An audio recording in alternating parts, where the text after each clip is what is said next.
ये लेसन्स उन लोगों के लिए लिखे गए हैं जो मॉडर्न साइंस के बारे में बहुत कम या कुछ भी नहीं जानते। सभी मिलके फिजिक्स में 20वीं और 21वीं सदी में जो ज़बरदस्त बदलाव आया है उसके सबसे इंटरेस्टिंग हिस्सों का एक जल्दी से ओवरव्यू देते हैं और उन सवालों और राजों का जिक्र करते हैं जो इस बदलाव के बाद सामने आए। साइंस हमें दुनिया को बेहतर समझने का तरीका दिखाता है, लेकिन यह भी बताता है कि अभी कितना कुछ है जो हमें मालूम ही नहीं। पहला लेसन अल्बर्ट आइंस्टीन की जनरल थियरी ऑफ रिलेटिविटी को समझाता है, जो सबसे खूबसूरत थियरी मानी जाती है। दूसरा लेसन क्वांटम मैकेनिक्स के बारे में है, जहां मॉडर्न फिजिक्स के सबसे अजीब और मुश्किल चीज़ें छुपी हुई हैं। तीसरा लेसन कॉस्मोस यानी हम जिस यूनिवर्स में रहते हैं उसके स्ट्रक्चर पर है। चौथा उसके छोटे से छोटे हिस्सों यानी एलिमेंट्री पार्टिकल्स पर है। पांचवा लेसन क्वांटम ग्रेविटी पर है। ये बताता है कि कैसे लोग 20वीं सदी की बड़ी खोज को एक साथ समझने की कोशिश कर रहे हैं। छठा लेसन प्रोबेबिलिटी और ब्लैक होल्स की गर्मी पर है। किताब का आखिरी हिस्सा वापस हम पर खुद आता है और ये पूछता है कि फिजिक्स की अजीब दुनिया को समझकर हम अपने जीने के तरीके को कैसे सोच सकते हैं। ये लेसन एक इटालियन न्यूज़पेपर सेकंड सोल 24 और के संडे सप्लीमेंट में छपी आर्टिकल्स की बढ़ी हुई वर्जन है। मैं खास तौर पर एर्मांडो मसरेंटी का शुक्रिया अदा करता हूं, जिन्होंने एक संडे पेपर के कल्चरल पेज को साइंस के लिए खोला और हमारे कल्चर के इस जरूरी और जिंदा हिस्से की रोशनी दी। फर्स्ट लेसन, सबसे खूबसूरत थियरी। जब अल्बर्ट आइंस्टीन जवान थे तब उन्होंने 1 साल ऐसे ही बिना किसी काम के घूमते हुए गुजारा। जब तक आदमी थोड़ा बहुत टाइम वेस्ट नहीं करता तब तक जिंदगी में आगे नहीं बढ़ता। ये बात अफसोस की अक्सर जवान बच्चों के माँ बाप भूल जाते हैं। वो उस टाइम पेविया में थे, अपनी फैमिली के पास आ गए थे जर्मनी की पढ़ाई छोड़कर, क्योंकि वहां के स्कूल की सख्ती वो झेल नहीं पाए। ये 20वीं सदी की शुरुआत थी और इटली में इंडस्ट्रियल रिवॉल्यूशन का टाइम था। उनके पापा एक इंजीनियर पडुअन प्लेन्स में पहली बिजली बनाने वाली मशीन लगा रहे थे। अल्बर्ट कांट की किताब पढ़ रहे थे और कभी कभी पेविया यूनिवर्सिटी के लेक्चर सुनने जाते थे, बस मजे के लिए, बिना एडमिशन लिए, बिना एग्जाम्स के टेंशन के। इसी तरह से असली साइंटिस्ट बनते हैं। इसके बाद वो जूरिख यूनिवर्सिटी में दाखिल हो गए और फिजिक्स पढ़ने लगे। कुछ साल बाद 1905 में उन्होंने 3 आर्टिकल्स भेजे उस जमाने की सबसे मशहूर साइंस जर्नल एनएलएन डेर फिजिक में। हर एक आर्टिकल इतना खास था कि उनके लिए नोबेल प्राइज मिल सकता था। पहला वाला दिखाता है कि एटम सच में होते हैं। दूसरा क्वांटम मैकेनिक्स की नींव रखता है, जो मैं अगले हिस्से में बताऊंगा। तीसरा उनकी पहली रिलेटिविटी थियरी है, आज जिसे स्पेशल रिलेटिविटी कहते हैं। ये थियरी बताती है कि सबके लिए टाइम एक जैसे नहीं बीतता। 2 एक जैसे जुड़वा भाई अलग उम्र के हो जाते हैं अगर उनमें से कोई एक तेज रफ्तार से घूम के आए। आइंस्टीन रातों रात मशहूर साइंटिस्ट बन गए और उनको अलग अलग यूनिवर्सिटी से जॉब मिलने लगी, पर उन्हें एक बात परेशान कर रही थी। उनकी रिलेटिविटी थियरी चाहे कितनी भी मशहूर हो गई हो, लेकिन ग्रेविटी को समझने में फिट नहीं बैठती थी। मतलब चीजें कैसे गिरती हैं ये नहीं बताती थी। उन्होंने ये बात तब समझी जब अपनी थियरी का एक समरी आर्टिकल लिख रहे थे और सोचने लगे कि क्या न्यूटन की यूनिवर्सल ग्रेविटी वाली लॉ को बदलने की जरूरत है ताकि ये न्यू रिलेटिविटी के साथ फिट बैठ सके। फिर वो इस प्रॉब्लम में डूब गए। इसको सॉल्व करने में 10 साल लग गए। 10 साल लगातार पढ़ाई, ट्राई, गलतियां, कंफ्यूजन, गलत आर्टिकल्स, जबरदस्त आइडियाज, गलत फहमी वाली सोच। आखिर में नवंबर 1915 में उन्होंने एक आर्टिकल लिखा जिसने पूरा सलूशन दिया, एक नई ग्रेविटी थियरी जिसका नाम रखा the general theory of relativity. ये उनका मास्टरपीस था और सबसे खूबसूरत थियरी, जैसे कि रशियन साइंटिस्ट लेव लेंडोव ने कहा था। कुछ चीजें होती हैं जो दिल को छू जाती हैं। मोजार्ट का रिक्विएम, होमर की Odyssey, Sistine Chapel, King Lear, इनकी खूबसूरती समझने के लिए टाइम लग सकता है, लेकिन उसका इनाम ये है कि असली खूबसूरती सामने आती है। और सिर्फ यही नहीं, ये हमें दुनिया को देखने का नया तरीका देती है। आइंस्टीन की जनरल थियरी ऑफ रिलेटिविटी भी एक ऐसा ही मास्टरपीस है। मुझे याद है जब मुझे इस थियरी का थोड़ा भी समझ आना शुरू हुआ था तो मैं कितना एक्साइटेड था। गर्मी थी, मैं कोंडोफुरी कैलेबिरा के बीच पर था, धूप में, हेलेनिक मेडिटेरेनियन के पास, अपनी यूनिवर्सिटी की लास्ट ईयर में। जब स्कूल की दिक्कत नहीं होती तो छुट्टियों में सबसे अच्छी पढ़ाई होती है। मैं एक ऐसी किताब से पढ़ रहा था जिसे चूहे ने कोने से काट दिया था, क्योंकि मैं रात को उस किताब को चूहों के बिल बंद करने के लिए रख देता था उस पुरानी हिप्पी वाली हाउस में जो ओम्ब्रियन हिल पर थी, जहां मैं यूनिवर्सिटी की बोरिंग क्लास से बचने के लिए चला जाता था। कभी कभी मैं किताब से नजर हटा के चमकते समुंदर को देखता। मुझे लगता था जैसे मैं सच में आइंस्टीन के सोच की तरह स्पेस और टाइम के टेढ़ेपन को देख रहा हूं, जैसे जादू हो गया हो, जैसे कोई दोस्त मेरे कान में कोई बड़ी सीक्रेट बात बता रहा हो। रियलिटी का पर्दा हटा के एक सिंपल और गहरी ऑर्डर दिखाता हो। जब से हमें पता चला कि जमीन गोल है और घंटी की तरह घूमती है, तब से समझा कि असली चीजें वैसे नहीं हैं जैसे दिखती हैं। जब भी हम इसकी नई साइड देखते हैं, दिल से महसूस होता है कि एक और पर्दा गिर गया। पर जितनी बड़ी समझ की छलांग हिस्ट्री में हुई है, उनमें आइंस्टीन वाली सबसे अलग है। ऐसा क्यों? सबसे पहले तो इसलिए क्योंकि जब समझ आ जाता है कि ये थियरी कैसे काम करती है तो ये इतनी सिंपल लगती है कि दिल थम जाता है। मैं इसकी सोच को एक लाइन में समझाता हूं। न्यूटन ने समझाने की कोशिश की थी कि चीजें क्यों गिरती हैं और प्लैनेट्स क्यों घूमते हैं। उन्होंने सोचा कि एक फोर्स है जो सब चीजों को एक दूसरे की तरफ खींचती है और उसको ग्रेविटी की फोर्स कहा। लेकिन ये फोर्स दूर दूर की चीजों के बीच कैसे काम करती है जबकि बीच में कुछ नहीं होता, ये किसी को नहीं पता था। और साइंस के बड़े पापा न्यूटन ने भी इस पर कोई अंदाजा नहीं लगाया।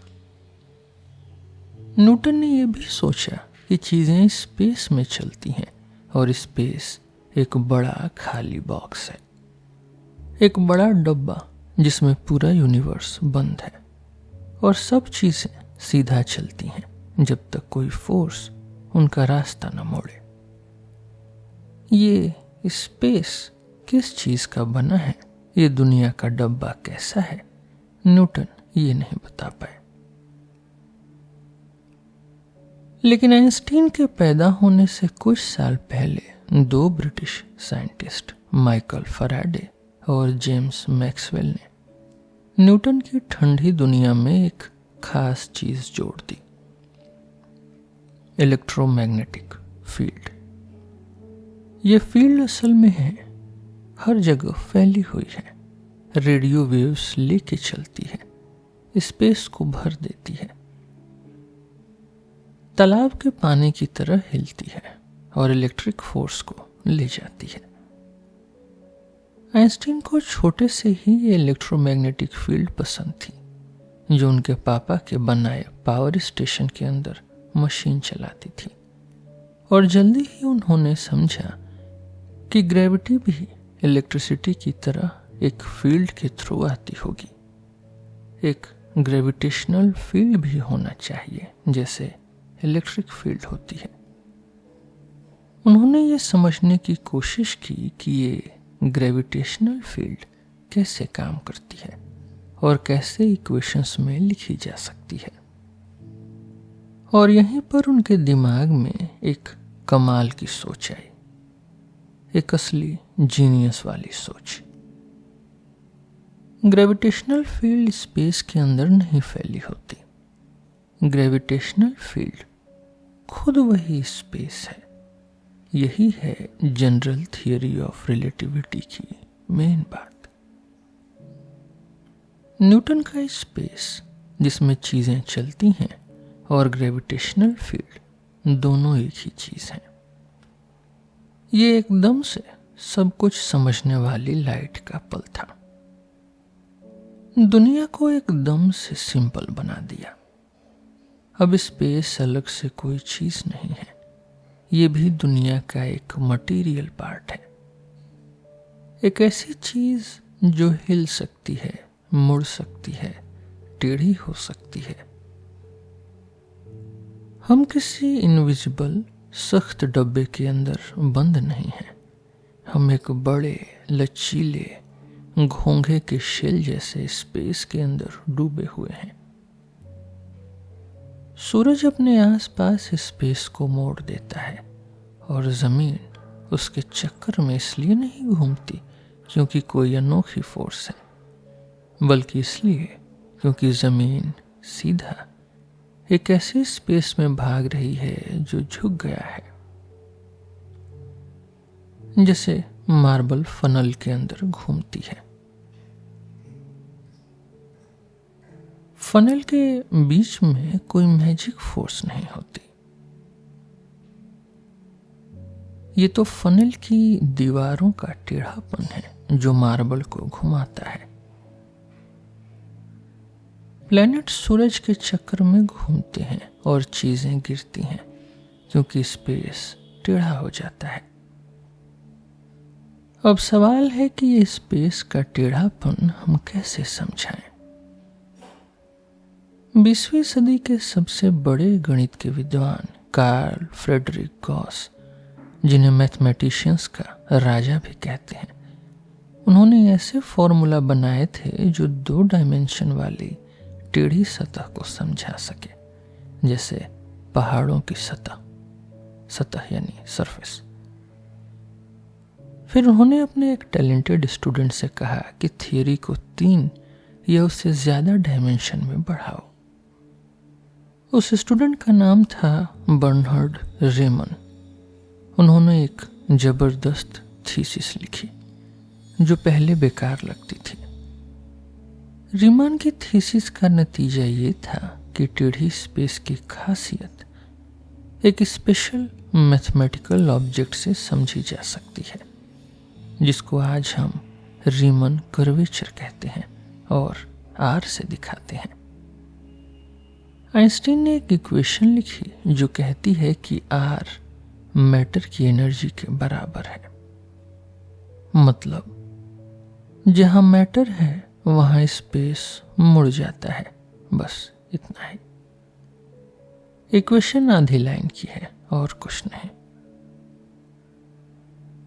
ये सोच कि स्पेस टेढ़ा होता है अब इक्वेशन बन गई। पर इस इक्वेशन के अंदर पूरा एक नया यूनिवर्स छुपा है। यहीं से थियरी की असली जादू वाली बात शुरू होती है, जिसमें ऐसे प्रेडिक्शंस होते हैं जो किसी पागल की बातों जैसे लगते हैं, पर सब सच साबित हुए हैं। इक्वेशन बताता है कि एक स्टार के आसपास स्पेस कैसे मुड़ता है। इस टेढ़ापन की वजह से सिर्फ प्लेनेट से स्टार के चक्कर नहीं लगाते, लाइट भी सीधा नहीं चलती, वो भी मुड़ जाती है। आइंस्टीन ने कहा था कि सूरज लाइट को मोड़ देता है। 1919 में ये नाप लिया गया और ये सच साबित हुआ।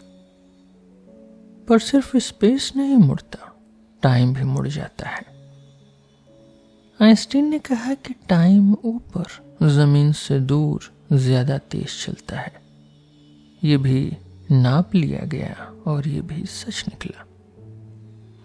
अगर एक आदमी जो जिंदगी भर समुंदर के लेवल पर रहा, अपने जुड़वा भाई से मिले जो पहाड़ों पर रहा, तो उसका भाई थोड़ा ज्यादा बूढ़ा होगा, और ये तो बस शुरुआत है। जब कोई बड़ा स्टार अपना सारा फ्यूल यानी हाइड्रोजन खत्म कर देता है तो वो बुझ जाता है। जो बचा होता है उसको अपनी ही वेट संभाल नहीं पाता और वो स्पेस को इतना मोड़ देता है कि खुद एक होल में गिर जाता है। इन्हें ही ब्लैक होल्स कहते हैं। जब मैं यूनिवर्सिटी में पढ़ता था तब ये बस थियरी की अजीब प्रेडिक्शन थी। आज आसमान में हमेशा ब्लैक होल्स दिखते हैं और साइंटिस्ट इनकी गहराई से स्टडी करते हैं। लेकिन अभी भी ये सब कुछ नहीं है। पूरा स्पेस फैल भी सकता है और सिकुड़ भी सकता है। और आइंस्टीन की इक्वेशन दिखाती हैं कि स्पेस कभी रुक नहीं सकता, उसको फैलना ही पड़ेगा। 1930 में साइंटिस्ट ने देखा कि यूनिवर्स वाकई फैल रहा है। वही इक्वेशन ये भी बताती है कि यूनिवर्स का फैलना एक छोटे, बहुत गर्म और जवान यूनिवर्स के धमाके से शुरू हुआ था, जिसे आज हम बिग बैंग कहते हैं।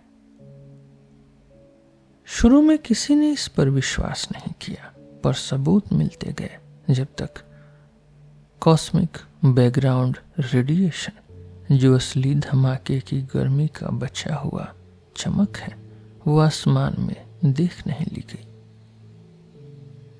आइंस्टीन की इक्वेशन की प्रेडिक्शन सही निकली। और भी आगे ये थियरी कहती है कि स्पेस समुंदर के पानी की तरह हिलता है। इन ग्रेविटेशनल वेव्स का इफेक्ट भी साइंटिस्ट ने बाइनरी स्टार्स में देखा और थियरी की प्रेडिक्शन के बिल्कुल सही मिला।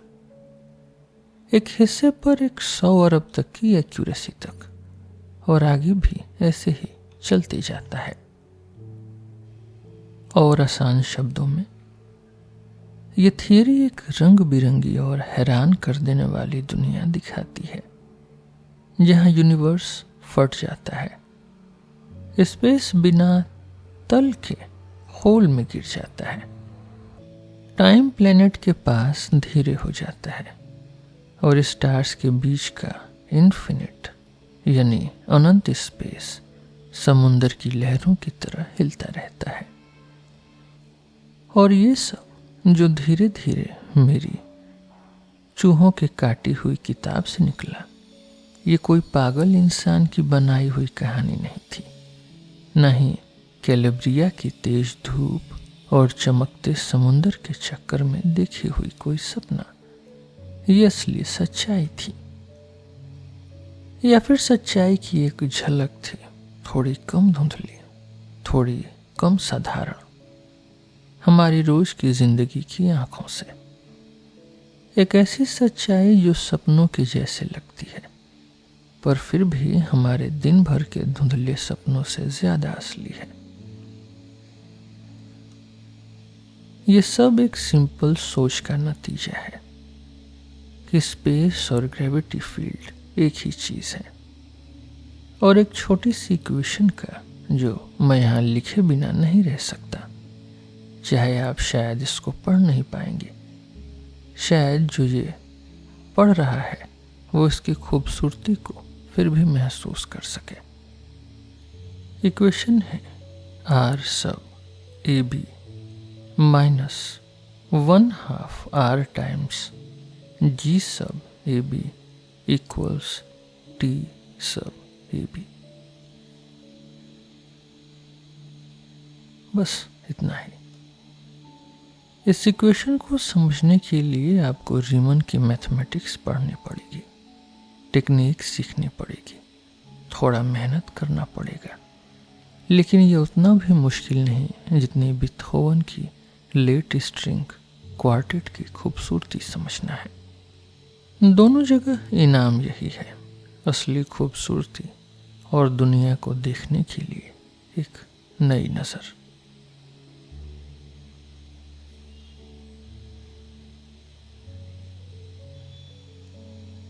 Second lesson, quanta.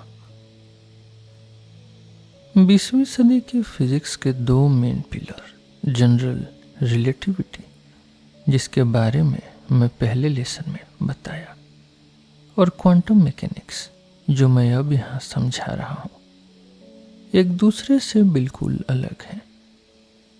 दोनों थियरीज हमें ये सिखाती हैं कि नेचर की असली स्ट्रक्चर बहुत ही नाजुक है, जितनी दिखाई देता है उससे भी ज्यादा।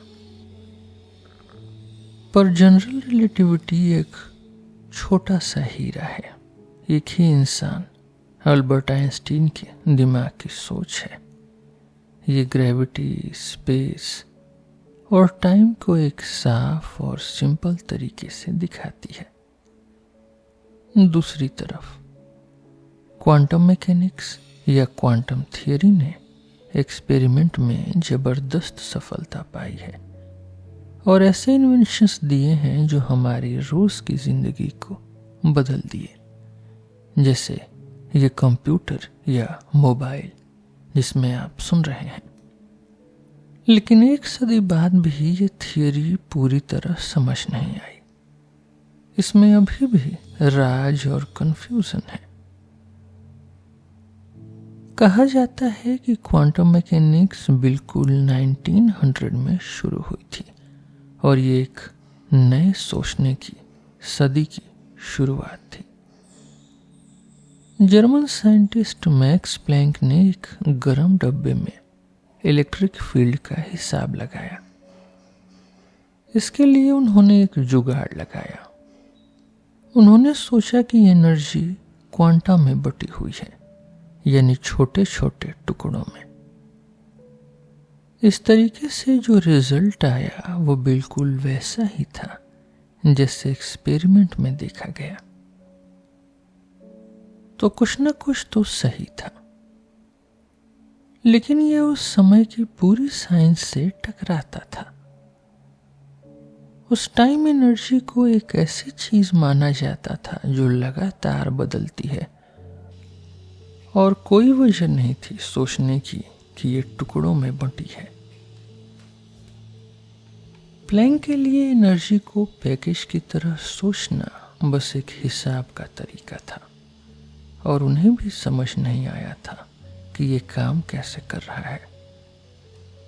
फिर 5 साल बाद आइंस्टीन ने समझा कि ये एनर्जी के टुकड़े असली हैं।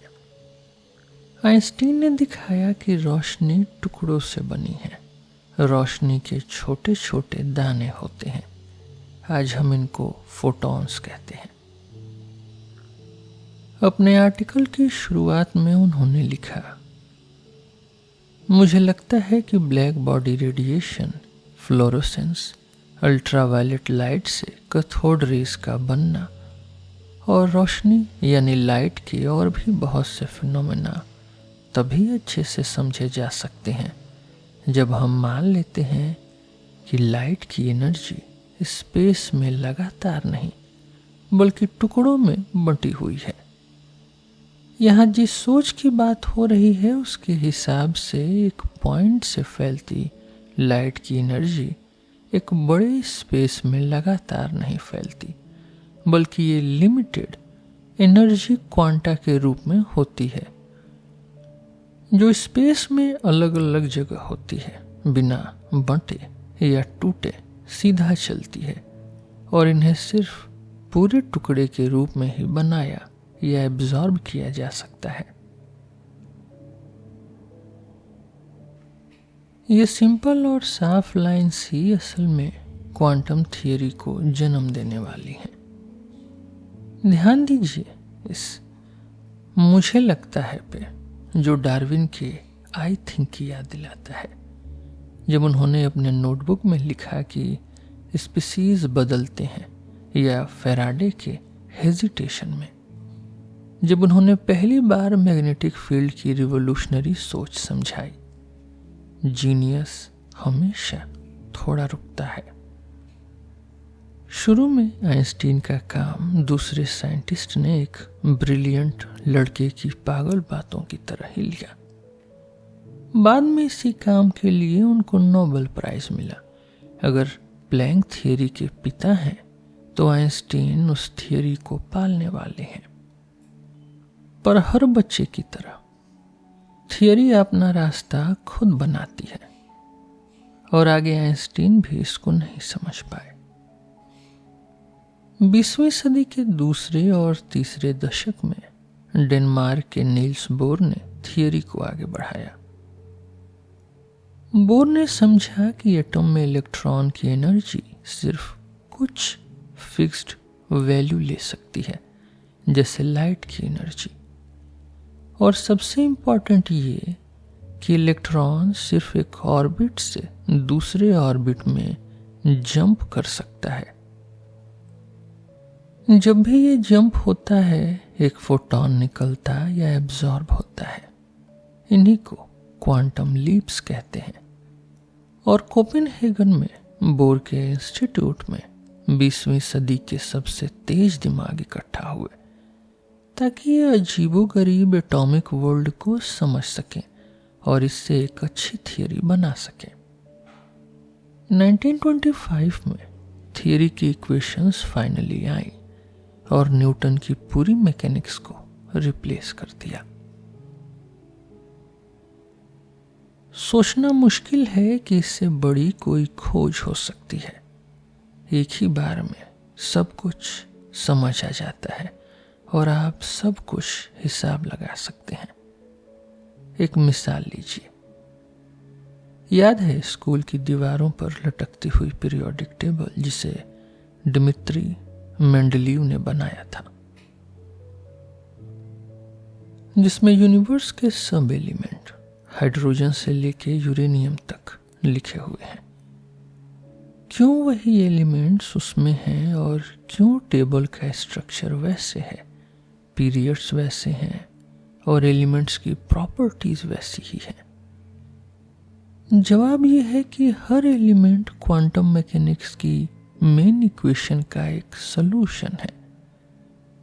पूरी केमिस्ट्री एक ही इक्वेशन से निकलती है। नई थियरी की इक्वेशंस लिखने वाले सबसे पहले एक जवान जर्मन जीनियस वर्नर हाइजेनबर्ग थे। हाइजेनबर्ग ने सोचा कि इलेक्ट्रॉन हमेशा नहीं होता, वो तभी होता है जब कोई या कुछ उसे देखता है या जब वो किसी चीज से टकराता है। वो एक जगह पर तब दिखाई देता है जब किसी और चीज से टकराता है, और कितने चांस हैं ये हिसाब लगाया जा सकता है। क्वांटम लीप एक ऑर्बिट से दूसरे ऑर्बिट में जंप करना है उसकी असल जिंदगी है। इलेक्ट्रॉन बस एक जंप से दूसरे जंप तक ही होते हैं। जब कोई उन्हें परेशान नहीं करता तो वो किसी भी एक जगह पर नहीं होते, वो तो कहीं भी नहीं होते। जैसे भगवान ने रियलिटी को एक गहरी लाइन से नहीं बल्कि हल्की डॉट से बनाया हो। क्वांटम मैकेनिक्स में कोई भी चीज एक पक्की जगह पर नहीं होती, सिर्फ तब होती है जब वो किसी और चीज से टकराती है। उसके बीच की हालत को समझने के लिए हम एक अजीब मैथमेटिकल फॉर्मूला यूज करते हैं जो असली स्पेस में नहीं होता, सिर्फ दिमाग की स्पेस में होता है। पर इससे भी अजीब बात है, ये जंप जिससे चीज एक जगह से दूसरी जगह जाती है वो किसी तरीके से नहीं होता, पर अक्सर बिल्कुल रैंडम होता है। हम नहीं बता सकते कि इलेक्ट्रॉन वापस कहाँ दिखेगा, बस इतना बता सकते हैं कि किस जगह कितना चांस है। ये प्रोबेबिलिटी वाली बात फिजिक्स के दिल तक पहुंच गई, जहां हमने सोचा था कि सब कुछ पक्के रूल से चलता है। क्या ये सब बेकार लग रहा है? आइंस्टीन को भी ऐसा ही लगा था।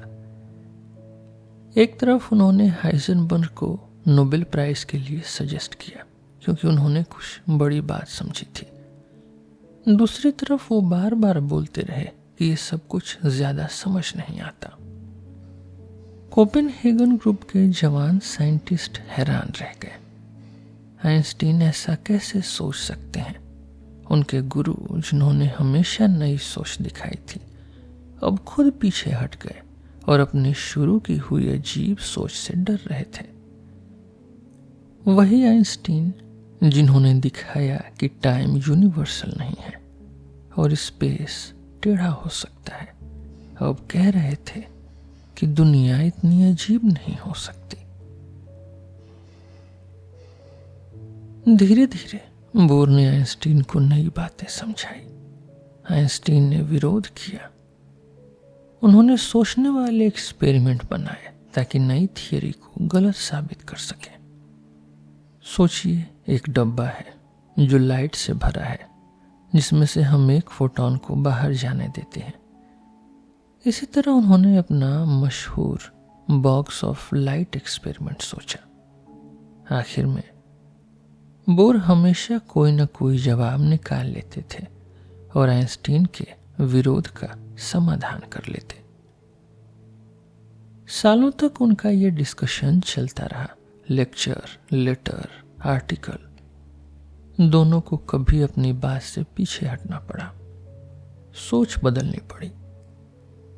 आइंस्टीन को मानना पड़ा कि नई थियरी में कोई बड़ी गलती नहीं है। बोर को मानना पड़ा कि सब कुछ इतना सिंपल नहीं है जितना पहले लगा था। आइंस्टीन अपनी एक बात पर नहीं माने कि दुनिया वैसे ही है, चाहे कोई देखे या ना देखे। बोर अपनी थियरी के नए तरीके को नहीं छोड़े कि असली दुनिया को नई नजर से देखना होगा। आखिर में आइंस्टीन ने माना कि थियरी से हमारी सोच आगे बढ़ी है, लेकिन उनको अब भी विश्वास नहीं था कि सब कुछ इतना अजीब हो सकता है।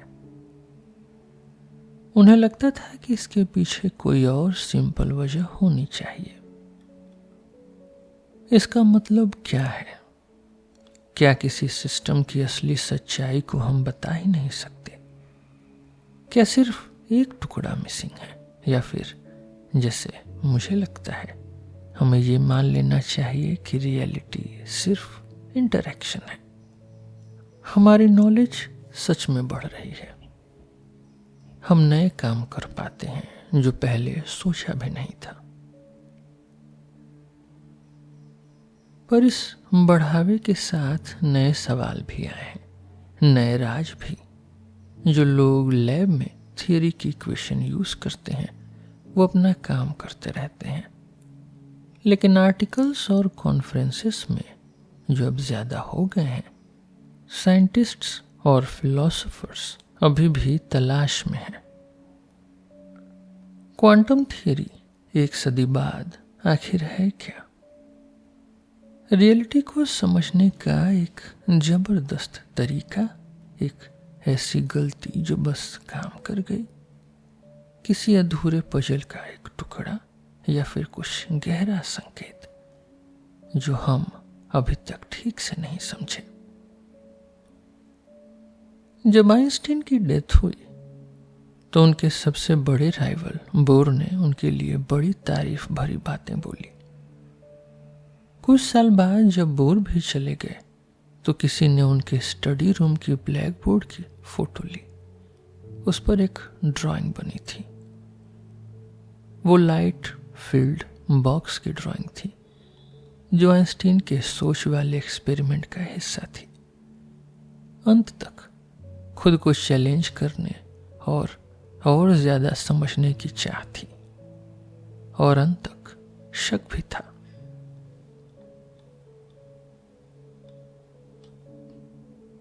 थर्ड लेसन, कॉस्मोस की बनावट। 20वीं सदी के पहले हिस्से में आइंस्टीन ने स्पेस और टाइम की वर्किंग समझाई, और नील्स बोर और उनके यंग स्टूडेंट्स ने मैटर की अजीब क्वांटम नेचर को इक्वेशन में पकड़ लिया। सदी के दूसरे हिस्सों में साइंटिस्ट ने इन दोनों थियरी को यूज करके नेचर के अलग अलग हिस्सों को समझने की कोशिश की। बड़े यूनिवर्स से लेके छोटे छोटे पार्टिकल्स तक। ये लेसन ज्यादातर सिंपल ड्राइंग से बना है। इसका रीजन ये है कि एक्सपेरिमेंट्स, मेजरमेंट्स, मैथ्स या हार्ड लॉजिक से पहले साइंस सबसे पहले एक इमेजिनेशन होती है। साइंस की शुरुआत एक विजन से होती है। साइंस की सोच तभी बड़ी होती है जब हम चीजें वैसे देख पाते हैं जैसे पहले नहीं देखी। मैं यहाँ एक छोटा सिंपल सा आउटलाइन देना चाहता हूँ विजन्स के सफर का।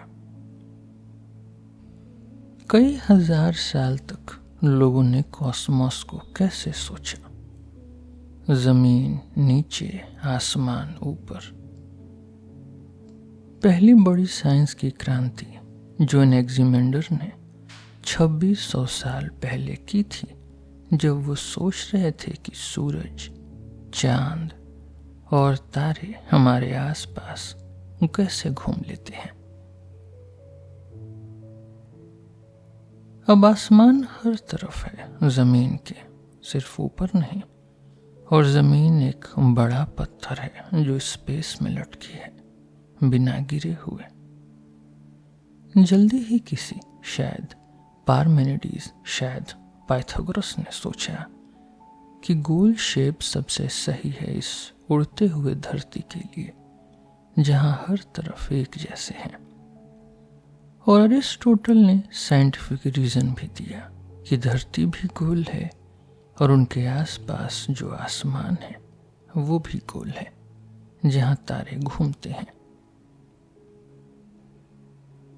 और ये कॉस्मोस, जैसे अरिस्टोटल ने अपनी किताब ऑन दी हेवेंस में लिखा, मेडिटेरेनियन सभ्यताओं की सोच बनी रही मिडिल एजेस तक। यही डांटे और शेक्सपियर ने स्कूल में पढ़ी थी। अगला बड़ा बदलाव कोपरनिकस ने किया, जिससे बड़ी साइंटिफिक क्रांति शुरू हुई। कोपरनिकस के लिए दुनिया अरिस्टोटल वाली इमेज से ज्यादा अलग नहीं थी, पर एक बड़ी बात अलग थी।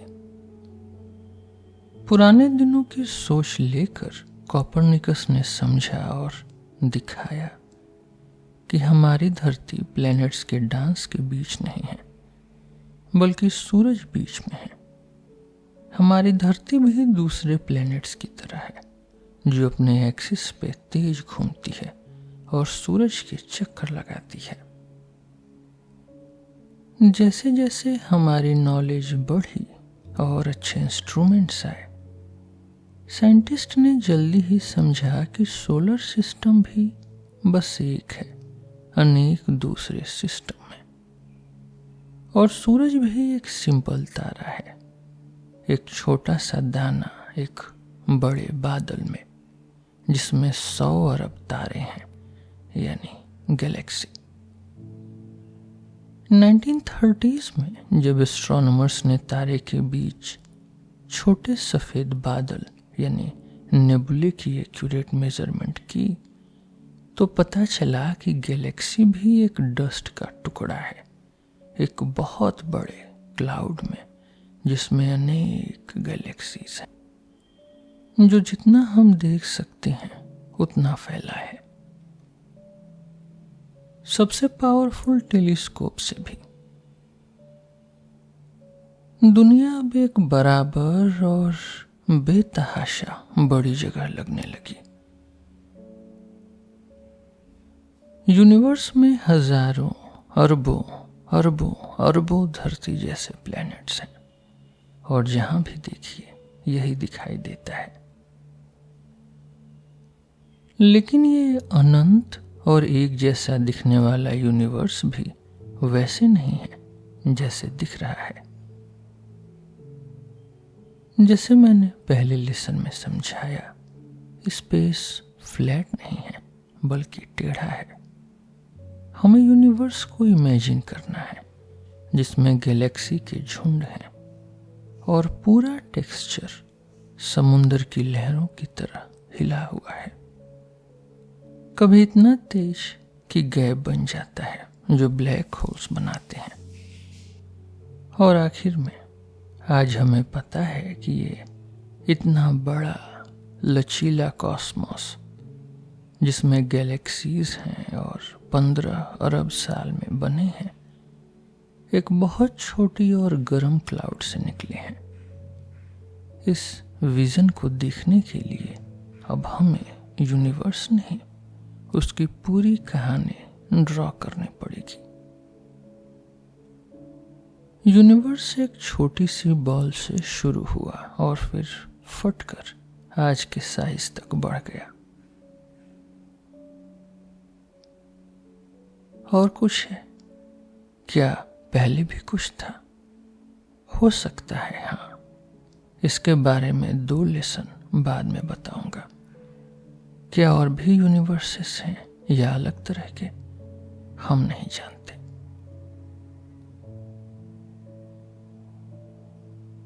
Fourth lesson, particles. उस यूनिवर्स के अंदर जो पिछले लेसन में बताया था, लाइट और चीजें मूव करती हैं। लाइट फोटॉन से बनी है जो आइंस्टीन ने बताए थे।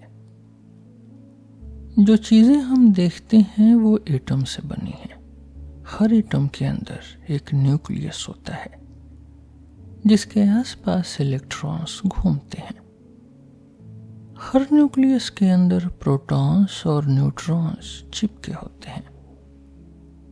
प्रोटॉन और न्यूट्रॉन दोनों ही और छोटे पार्टिकल से बने होते हैं जिन्हें अमेरिकन साइंटिस्ट मरे गिलमैन ने क्वार्क्स नाम दिया, एक अजीब वर्ड से इंस्पायर होके जो जेम्स जॉयस की बुक फिनिगन्स वेक में थी।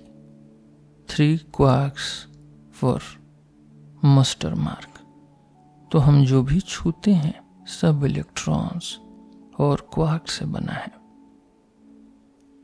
क्वार्क्स को फोटॉन और न्यूट्रॉन के अंदर चिपका के रखने वाली फोर्स उन्हीं पार्टिकल से आती है जिनका नाम फिजिसिस्ट ने थोड़ा मजाक में ग्लूऑन्स रख दिया।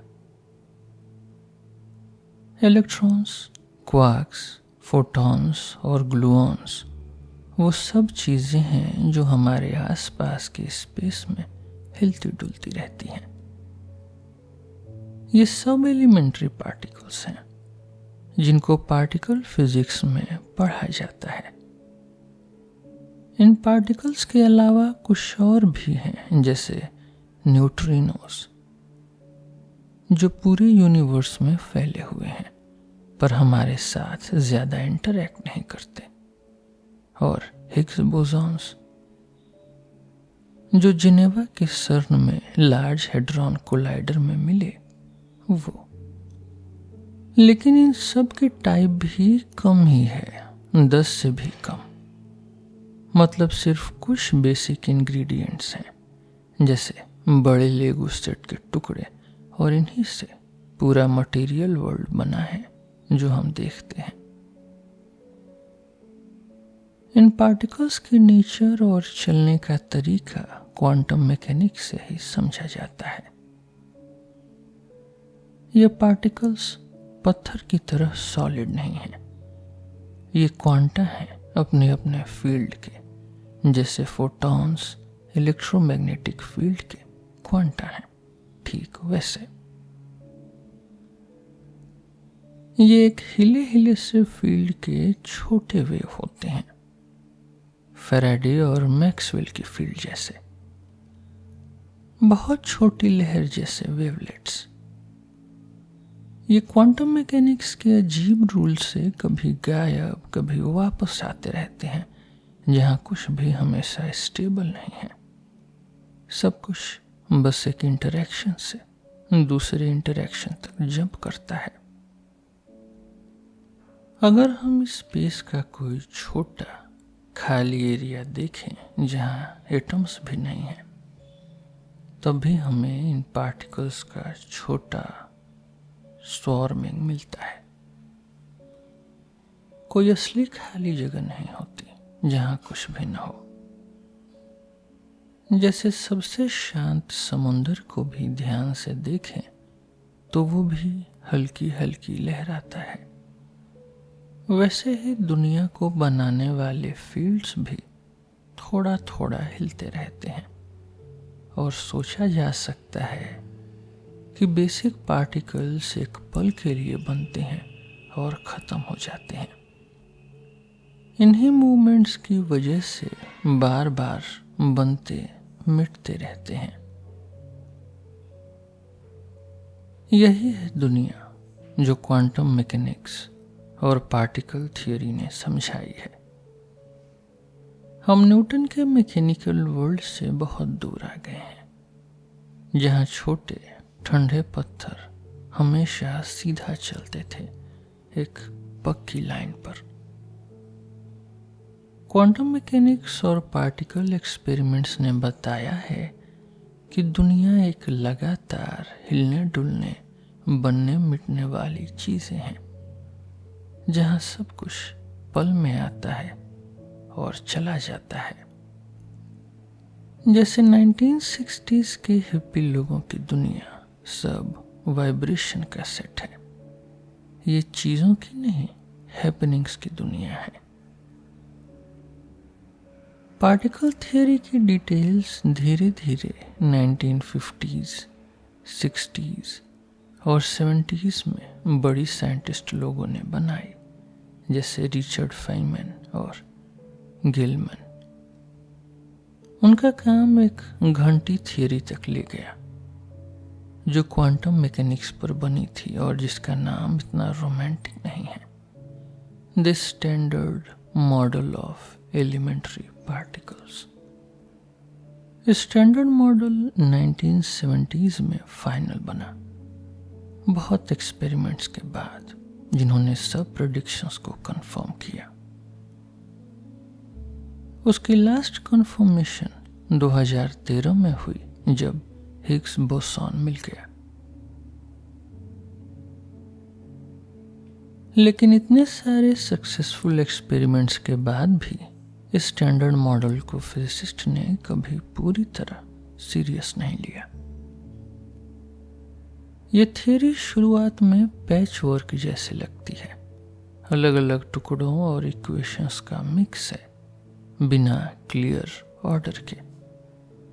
कुछ फील्ड्स, लेकिन सिर्फ यही क्यों, जो आपस में कुछ फोर्सेस से इंटरैक्ट करते हैं, लेकिन यही फोर्स क्यों, और हर एक अपने कांस्टेंट से, ये वैल्यूज ही क्यों, कुछ खास सिमेट्रीज के साथ, फिर यही सिमेट्रीज क्यों। ये सब जनरल रिलेटिविटी और क्वांटम मैकेनिक्स की सिंपल इक्वेशन से बहुत दूर है। स्टैंडर्ड मॉडल की इक्वेशंस का तरीका भी बहुत उलझा हुआ है। अगर सीधे यूज करें तो ये इक्वेशंस ऐसे रिजल्ट देती हैं जो बिल्कुल बेकार हैं, जहां हर नंबर इन्फिनिटी हो जाता है। सही रिजल्ट पाने के लिए सोचना पड़ता है कि इक्वेशंस में जो पैरामीटर्स हैं वो भी इन्फिनिटी हैं, ताकि गलत रिजल्ट को बैलेंस किया जा सके और सही बनाया जा सके। इस उलझन भरे तरीके को रीनॉर्मलाइजेशन कहते हैं। ये काम तो करता है, पर जो लोग नेचर की सिंप्लिसिटी चाहते हैं उनको ये ठीक नहीं लगता। अपने जिंदगी के आखिरी दिनों में आइंस्टीन के बाद 20वीं सदी के सबसे बड़े साइंटिस्ट पॉल डिरेक, जो क्वांटम मैकेनिक्स के आर्किटेक्ट थे और स्टैंडर्ड मॉडल की मेन इक्वेशंस बनाई, बार बार वो इस हालत से परेशान दिखते रहे और उन्होंने कहा अभी भी प्रॉब्लम सॉल्व नहीं हुई है। आजकल स्टैंडर्ड मॉडल की एक बड़ी कमी भी सामने आई है। हर गैलेक्सी के आसपास एक बड़ा क्लाउड है जो सिर्फ अपनी ग्रेविटी से दिखाई देता है। स्टार्स पर खिंचाव डालता है और लाइट को मोड़ता है, पर यह बड़ा क्लाउड जिसका ग्रेविटी इफेक्ट हम देख सकते हैं, ये सीधा नजर नहीं आता और ना ही पता है कि ये किस चीज का बना है। बहुत सारी सोचें आई हैं लेकिन कोई भी काम नहीं आई। साफ है कि कुछ तो है, पर वो क्या है हम नहीं जानते। अब इसे डार्क मैटर कहते हैं। सबूत दिखाते हैं कि ये कुछ ऐसी चीज है जो स्टैंडर्ड मॉडल में नहीं आती, वरना ये दिख जाता। कुछ ऐसा जो एटम, न्यूट्रिनो या फोटॉन से अलग है। इसमें हैरानी की बात नहीं कि आसमान और जमीन पर ऐसी बहुत सी चीजें हैं जो हमारी सोच या फिजिक्स के बाहर की हैं। हमें रेडियो वेव्स और न्यूट्रिनोस के बारे में भी अभी कुछ ही समय पहले पता चला, जो पूरा यूनिवर्स भरते हैं। स्टैंडर्ड मॉडल अभी तक हमारा बेस्ट टूल है। जब हम चीजों की दुनिया की बात करते हैं, इसके प्रेडिक्शंस सब सही साबित हुए हैं, और डार्क मैटर और ग्रेविटी, जो जनरल रिलेटिविटी में स्पेस टाइम के टेढ़ेपन से समझाई गई है, उसको छोड़कर ये हर चीज को सही डिस्क्राइब करती है। बहुत सारी अलग थियरीज आई हैं, लेकिन एक्सपेरिमेंट्स ने उन्हें गलत साबित कर दिया। एक अच्छी थियरी 1970s में आई, जिसका टेक्निकल नाम था SU5। इसने स्टैंडर्ड मॉडल की उलझन भरी इक्वेशंस को एक सिंपल और खूबसूरत स्ट्रक्चर से रिप्लेस किया। थियरी कहती थी कि प्रोटॉन टूट सकता है एक सर्टेन चांस पर, इलेक्ट्रॉन और क्वार्क्स में बदल सकता है। इसको देखने के लिए बड़े बड़े मशीन बनाए गए। साइंटिस्ट अपनी पूरी जिंदगी प्रोटॉन को टूटते देखने में लगा दिया।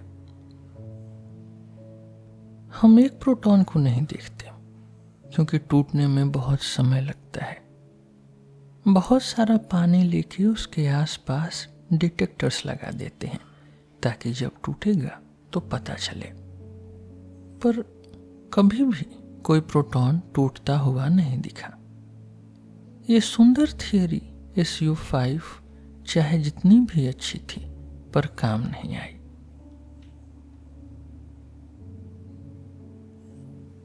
अभी भी शायद यही कहानी चल रही है एक थियरी ग्रुप के साथ, जिसे सुपर सिमेट्रिक कहते हैं, जो नई पार्टिकल्स के होने की प्रेडिक्शन करती है। मैं अपने कैरियर में हमेशा साइंटिस्ट को सुनता आया हूं कि अब ये पार्टिकल्स मिलने वाले हैं। दिन, महीने, साल, दशक गुजर गए, पर अब तक सुपर सिमेट्रिक पार्टिकल्स नहीं दिखे। फिजिक्स सिर्फ सक्सेस की स्टोरी नहीं है, तो अभी के लिए हमें स्टैंडर्ड मॉडल के साथ ही रहना पड़ेगा। शायद ये बहुत एलिगेंट नहीं लगता, पर दुनिया को समझाने में जबरदस्त काम करता है। और क्या पता, शायद ध्यान से देखें तो कमी मॉडल में नहीं, शायद हम ही अभी तक उसको सही नजर से देख नहीं पाए, जिससे उसकी छुपी खूबसूरती सामने आ जाए। अभी तक मैटर के बारे में हम यही जानते हैं कि सिर्फ कुछ तरह के एलिमेंट्री पार्टिकल्स जो लगातार बनते, मिटते, हिलते, डुलते रहते हैं, स्पेस में स्वार्म करते हैं, चाहे वहां कुछ भी न दिखे। एक कॉस्मिक अल्फाबेट की तरह मिलते हैं और गैलेक्सीज, अनेक स्टार्स, धूप, पहाड़, जंगल, खेतों, पार्टी में हस्ती जवान चेहरों और रात के तारे भरे आसमानों में बड़ी कहानी लिखते हैं।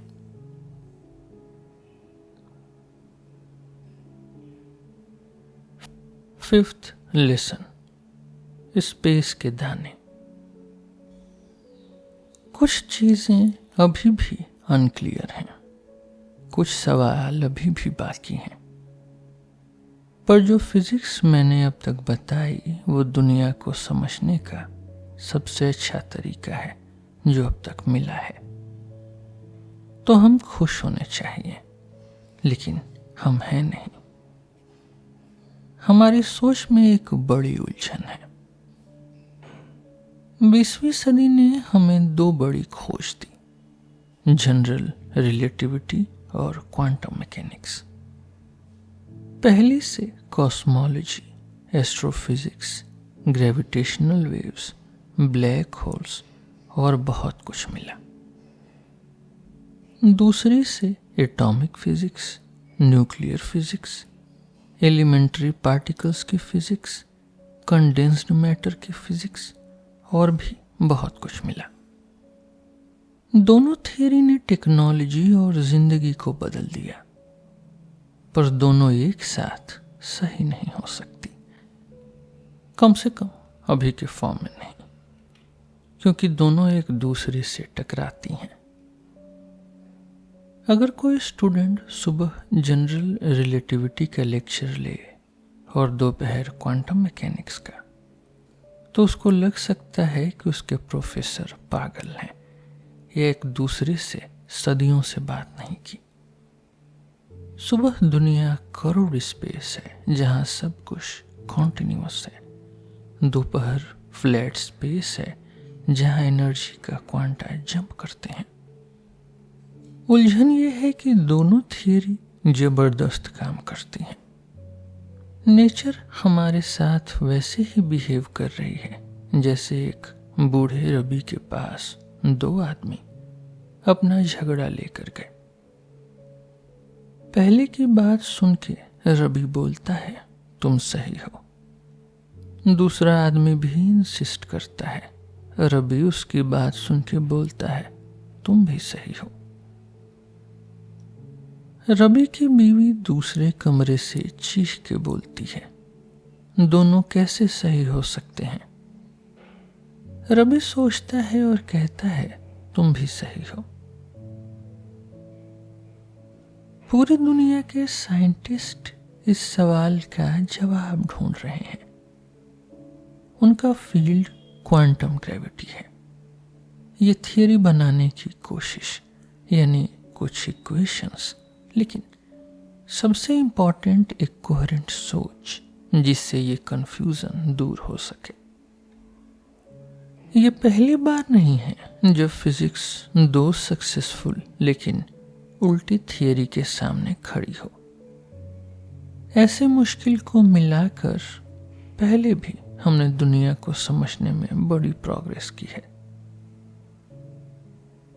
न्यूटन ने यूनिवर्सल ग्रेविटी तब समझी जब गलीलियो के पैराबोलास और केपलर की एलिप्सिस को जोड़ा। मैक्सवेल ने इलेक्ट्रिसिटी और मैग्नेटिज्म को मिलाकर इलेक्ट्रोमैग्नेटिज्म की इक्वेशन निकाली। आइंस्टीन ने इलेक्ट्रोमैग्नेटिज्म और मैकेनिक्स के बीच के कंफ्यूजन को सॉल्व करके रिलेटिविटी निकाली। किसी फिजिस्ट को जब ऐसी कॉन्फ्लिक्ट मिलती है तो वो खुश होता है। ये एक बड़ा मौका होता है। क्या हम ऐसी सोच बना सकते हैं जो दोनों थियरी से मिलती हो? यहाँ नॉलेज के आगे साइंस और भी खूबसूरत हो जाती है। नई सोच, नई आइडियाज, नए एक्सपेरिमेंट, कभी ट्राई कभी फेल। इमेजिनेशन की ताकत लगती है जो अभी तक किसी ने सोची नहीं। 20 साल पहले सब कुछ फॉगी था, धुंधला। आज कुछ रास्ते दिखने लगे हैं जिससे साइंटिस्ट को उम्मीद मिली है। एक से ज्यादा तरीके हैं तो प्रॉब्लम अभी सॉल्व नहीं हुई। ज्यादा तरीके डिबेट लाते हैं, पर ये डिबेट अच्छी है जब तक धुंध, ये फॉग पूरी तरह क्लियर नहीं होती। तब तक क्रिटिसिज्म और अलग व्यूज जरूरी हैं। सबसे मेन सॉल्यूशन की कोशिश loop quantum gravity research direction है जो अलग अलग देश के साइंटिस्ट्स कर रहे हैं।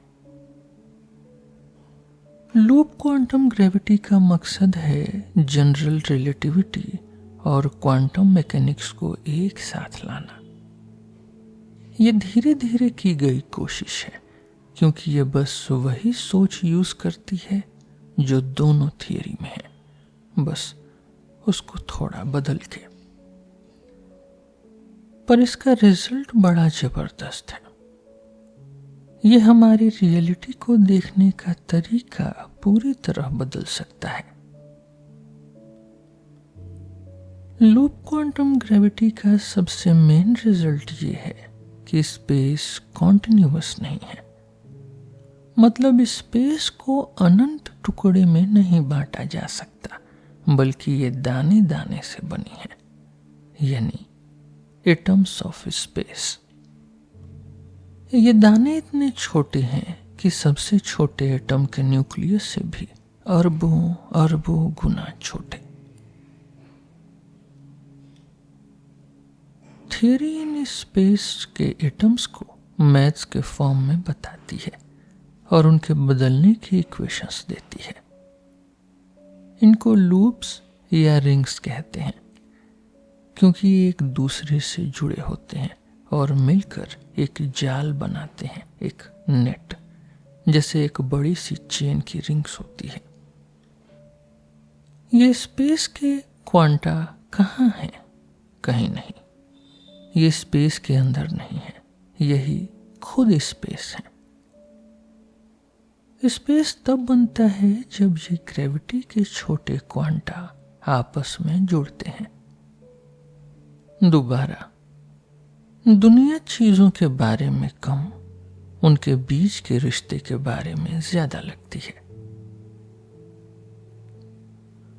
पर थियरी का दूसरा नतीजा और भी अजीब है। जैसे कॉन्टिन्यूअस स्पेस की सोच खत्म हो जाती है, वैसे ही एक बेसिक टाइम की सोच भी खत्म हो जाती है। इक्वेशंस जो स्पेस के दाने और मैटर के लिए बनती हैं, उनमें टाइम नाम की चीज ही नहीं होती। इसका मतलब ये नहीं कि सब कुछ रुक गया है या बदल नहीं रहा, बल्कि इसका मतलब है कि बदलाव हर जगह है, पर सबसे छोटे लेवल पर। इन सब प्रोसेस को एक ही इंस्टेंट में अरेंज नहीं किया जा सकता। स्पेस के इन छोटे दानों के स्केल पर नेचर का डांस एक ही स्पीड पर नहीं होता। हर प्रोसेस अपने आसपास वालों के साथ अपने अलग रिदम में नाचता है। टाइम का गुजरना दुनिया के अंदर है, दुनिया के क्वांटम इवेंट्स के रिश्ते में पैदा होता है। यही इवेंट्स टाइम का असली सोर्स हैं। थियरी के हिसाब से दुनिया हमारी पहचानी दुनिया से और भी दूर हो गई। अब कोई ऐसी स्पेस नहीं है जो दुनिया को रखती हो, न ही कोई ऐसा टाइम है जिसमें इवेंट्स होते हों। बस ये छोटे प्रोसेसेस हैं जिनमें स्पेस और मैटर के क्वांटा लगातार आपस में इंटरैक्ट करते हैं। स्पेस और टाइम का इल्यूजन जो हमारे आसपास दिख रहा है वो भी एक ब्लर सी, एक धुंधली सी नजर है इन छोटे छोटे प्रोसेसेस की भीड़ की। जैसे एक शांत और साफ झील को ध्यान से देखें तो वो भी छोटी छोटी मॉलिक्यूल्स के डांस से बनी है। क्या ये थियरी हम एक्सपेरिमेंट से चेक कर सकते हैं? हम सोच रहे हैं, ट्राई भी कर रहे हैं, पर अभी तक कोई कंफर्म रिजल्ट नहीं मिला। लेकिन कई तरीके की कोशिश हो रही है। एक तरीका ब्लैक होल्स के स्टडी से आता है। अब हम आसमान में ब्लैक होल्स देख सकते हैं जो स्टार्स के कोलैप्स होने से बनते हैं।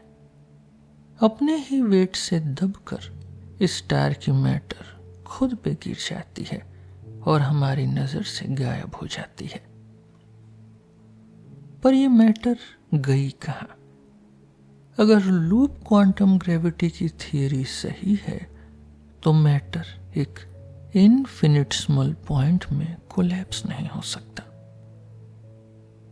क्योंकि इनफिनिट छोटे पॉइंट्स होते ही नहीं, सिर्फ छोटे छोटे टुकड़े होते हैं अपने ही वेट से दबते हुए। मैटर उतना डेंस हो जाता है कि क्वांटम मैकेनिक्स की फोर्स उसके अगेंस्ट लगने लगती है।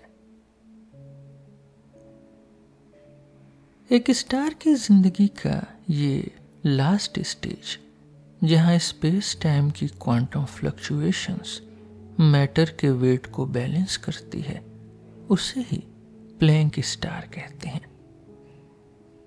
अगर सूरज बुझकर ब्लैक होल बन जाए तो उसका साइज लगभग 1-1.5 किलोमीटर का हो जाएगा। इस ब्लैक होल के अंदर सूरज की मैटर और कोलैप्स करती रहेगी, आखिर में प्लैंक स्टार बन जाएगी। उसका साइज एक एटम के बराबर होगा। पूरा सूरज का मास एक एटम के साइज में फिट हो जाएगा। प्लैंक स्टार इसी हालात का रिजल्ट है। प्लैंक स्टार स्टेबल नहीं होते। जब पूरा प्रेशर आ जाता है तो वो फिर से फूलती हैं और एक्सपैंड होने लगते हैं। इससे ब्लैक होल का एक्सप्लोजन होता है। अगर कोई ऑब्जर्वर ब्लैक होल के अंदर प्लैंक स्टार पर बैठा हो तो उसके लिए ये बाउंस बहुत तेज लगेगा, लेकिन टाइम उसके लिए और बाहर वालों के लिए एक जैसा नहीं बीतता।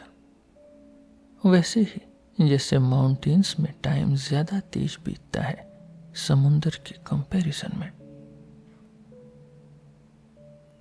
लेकिन ब्लैक होल के अंदर कंडीशन इतनी एक्सट्रीम है कि टाइम का डिफरेंस बहुत बड़ा होता है, और जो बाउंस अंदर से देखें तो 1 सेकेंड का लगता है, वो बाहर से देखें तो बहुत लंबा टाइम लगता है। इसलिए हम देखते हैं कि ब्लैक होल्स बहुत टाइम तक सेम ही दिखते हैं। एक ब्लैक होल असल में एक स्टार का बाउंस है जो स्लो मोशन में हो रहा है।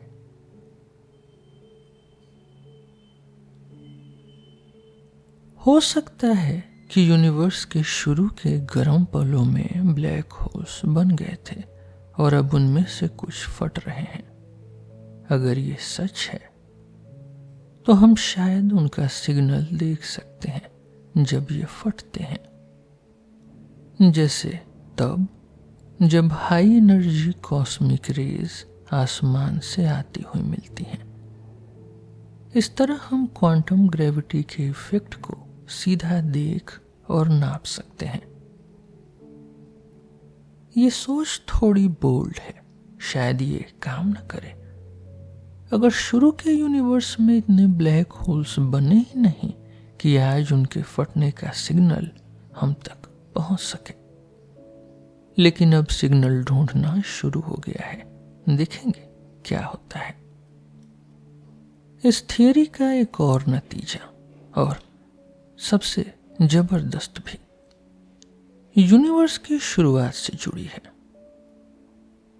हम अपनी दुनिया की हिस्ट्री को एक ऐसे पल तक वापस ले जा सकते हैं जब ये बहुत छोटी थी। पर उसके पहले क्या था?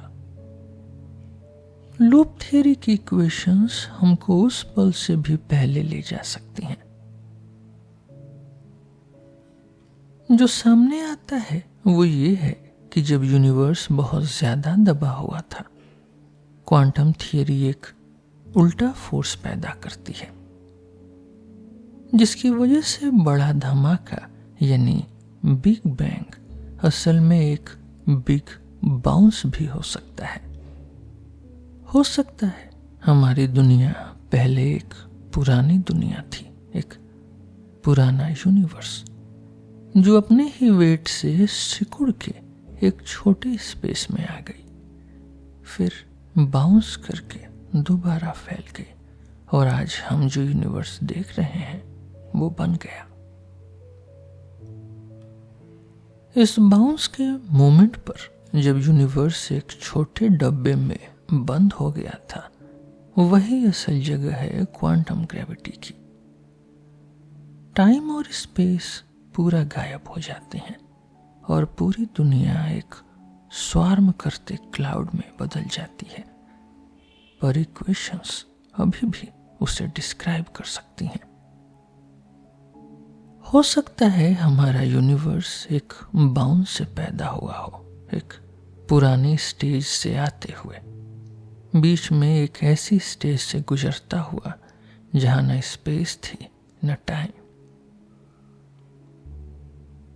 फिजिक्स एक ऐसी खिड़की है जिससे हम बहुत दूर तक देख सकते हैं।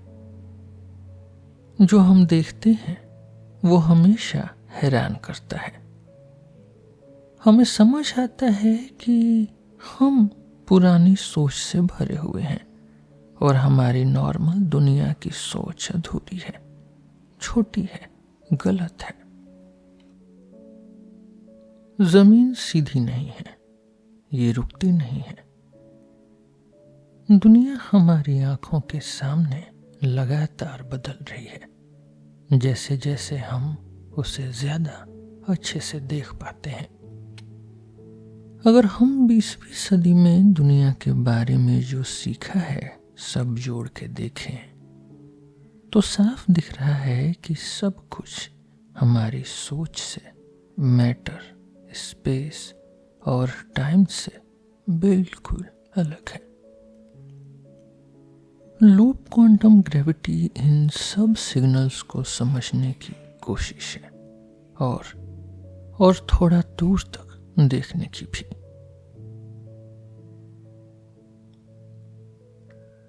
सिक्स्थ लेसन, प्रोबेबिलिटी, टाइम और ब्लैक होल्स की गर्मी।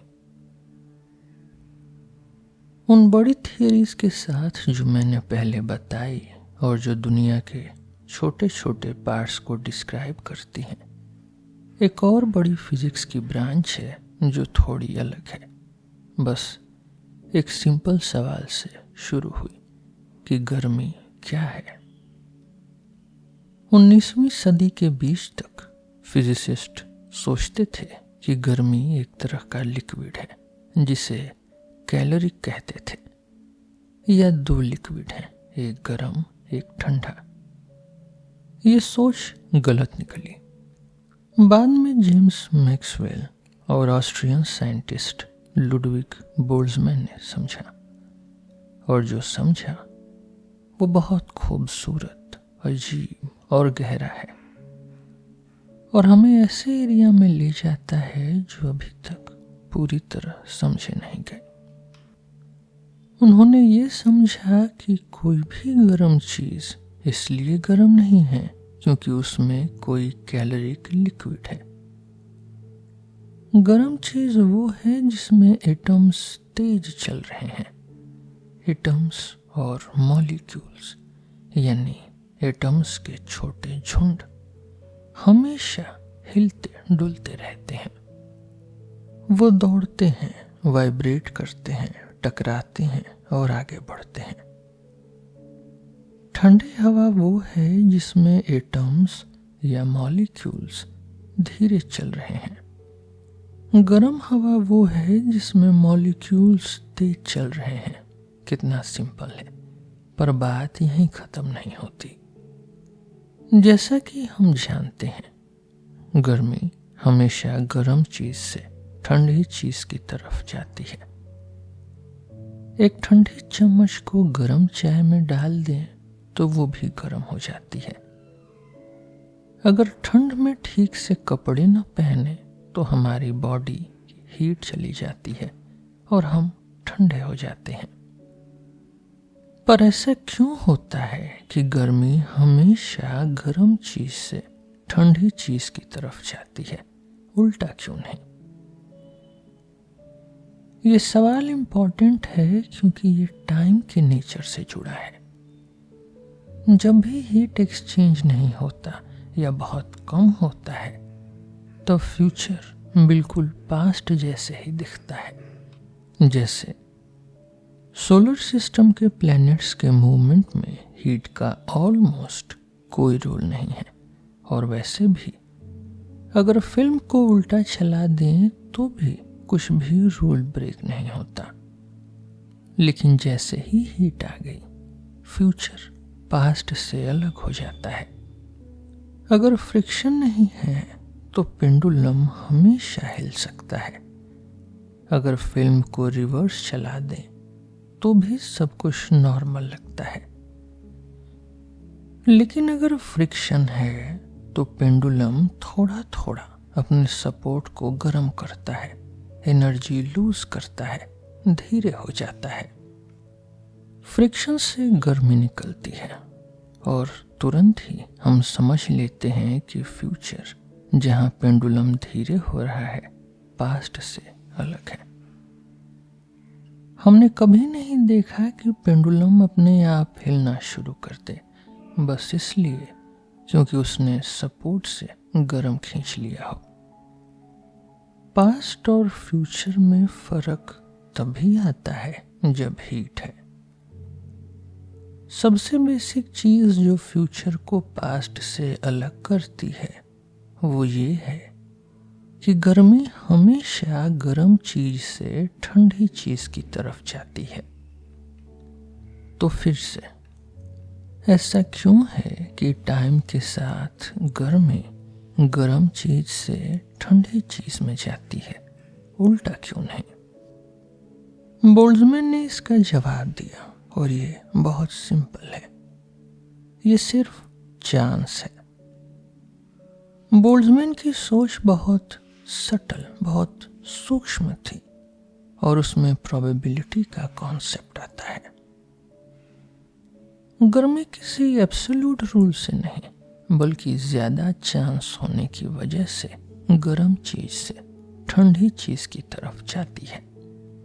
रीजन ये है कि ज्यादातर केसेस में हॉट एटम का फास्ट पार्टिकल ठंडे एटम से टकराता है और उसको थोड़ी एनर्जी दे देता है। उल्टा बहुत रेयर है। एनर्जी कोलिजन में बची रहती है, पर जब बहुत सारी टकराहटें होती हैं तो एनर्जी बराबर बंट जाती है। इसलिए जब दो चीजें टच में आती हैं, कांटेक्ट में, तो उनका टेम्परेचर बराबर हो जाता है। हो सकता है कभी ठंडी चीज से गर्म चीज और गर्म हो जाए, लेकिन ये बहुत ही रेयर है। प्रोबेबिलिटी को फिजिक्स के सेंटर में लाना और इसी से हीट के रूल्स को समझना शुरू में सबको अजीब लगा, जैसे अक्सर होता है। किसी ने बोल्ट्जमैन को सीरियसली नहीं लिया। 5 सितंबर 1906 को डुविनो ट्रिस्टी के पास उन्होंने सुसाइड कर लिया, बिना ये देखे कि उनकी सोच को बाद में पूरी दुनिया ने सच माना। दूसरे लेसन में मैंने बताया था कि क्वांटम मैकेनिक्स प्रेडिक्ट करता है कि हर छोटी चीज चांस से हिलती है, इसलिए वहां भी प्रोबेबिलिटी का रोल है।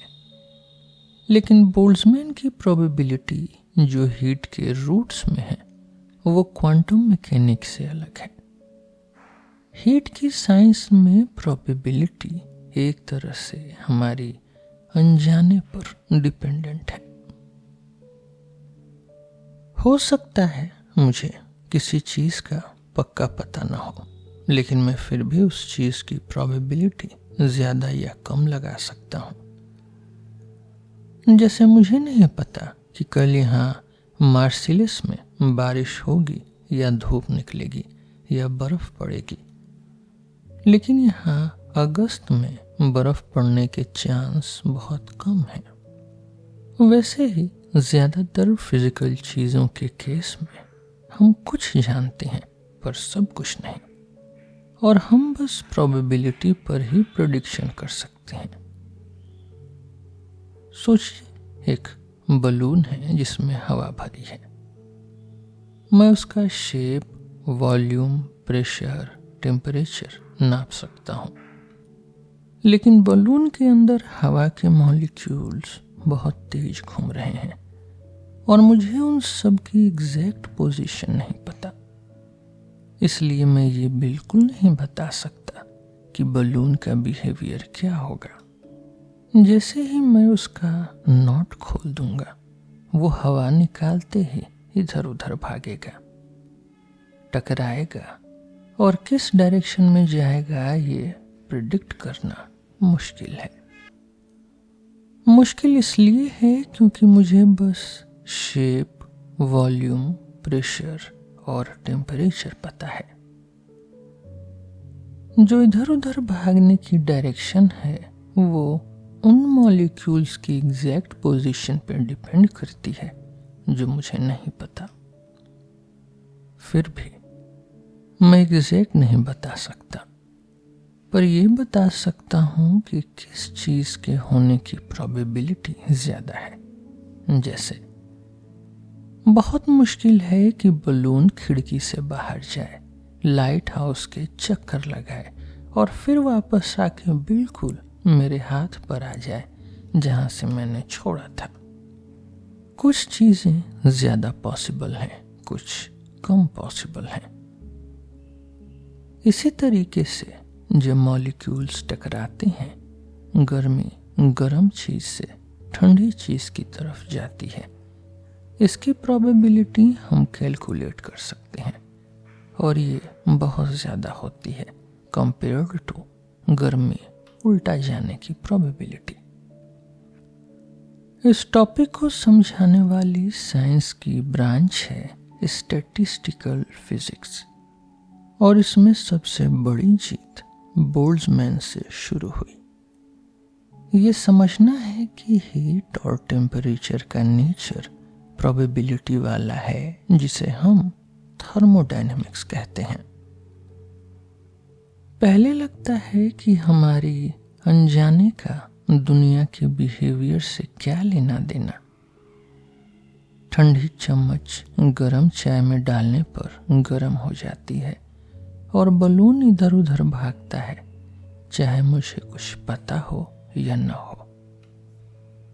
तो हम क्या जानते हैं या नहीं जानते, उससे दुनिया के रूल्स का क्या रिश्ता? ये सवाल बिल्कुल सही है, इसका जवाब थोड़ा गहरा है। चम्मच और बलून वैसे ही बिहेव करते हैं जैसे उनको करना है। फिजिक्स के रूल्स को फॉलो करते हैं, चाहे हम उनके बारे में कुछ जाने या ना जाने।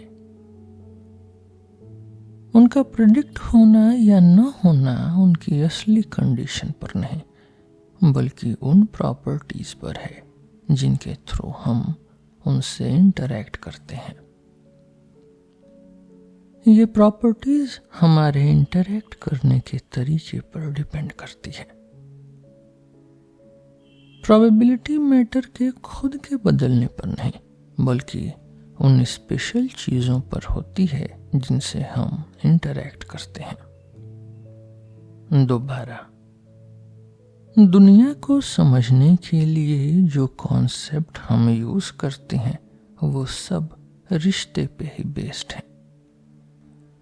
ठंडे चम्मच गरम चाय में गरम इसलिए होती है क्योंकि चाय और चम्मच हमसे कुछ सिलेक्टेड वेरिएबल्स के थ्रू इंटरैक्ट करते हैं, इन बहुत सारे माइक्रो स्टेट वेरिएबल में से। इन वेरिएबल्स की वैल्यू फ्यूचर को बिल्कुल एग्जैक्ट प्रिडिक्ट करने के लिए काफी नहीं, जैसे बलून का एग्जाम्पल, पर इतना काफी है कि हम प्रिडिक्ट कर लें कि चम्मच गर्म हो जाएगी। उम्मीद है कि इन माहीन, इन सूक्ष्म, इन सटल डिफरेंसेस के चक्कर में मैंने लिसनर को बोर नहीं किया। अब 20वीं सदी में थर्मोडायनेमिक्स यानी हीट की साइंस और स्टैटिस्टिकल मैकेनिक्स यानी अलग अलग मोशन की प्रोबेबिलिटी की साइंस को इलेक्ट्रोमैग्नेटिक और क्वांटम फिनोमेना तक एक्सटेंड किया गया। लेकिन जब बात ग्रेविटी फील्ड की आई तो अभी भी प्रॉब्लम सॉल्व नहीं हुई। जब ग्रेविटी फील्ड गर्म हो जाए तो क्या होता है, ये अभी भी अनसॉल्व्ड है। हम जानते हैं कि जब इलेक्ट्रोमैग्नेटिक फील्ड गर्म होती है तो क्या होता है, जैसे ओवन के अंदर गर्म इलेक्ट्रोमैग्नेटिक रेडिएशन होती है जो केक को पकाती है, और हम इसे डिस्क्राइब भी कर सकते हैं। इलेक्ट्रोमैग्नेटिक वेव्स वाइब्रेट करती हैं, एनर्जी रैंडमली शेयर करती हैं, और हम इसको सोच सकते हैं कि एक गैस है फोटॉन्स की जो तेज और रैंडम घूमते हैं जैसे गर्म बलून के मॉलिक्यूल्स।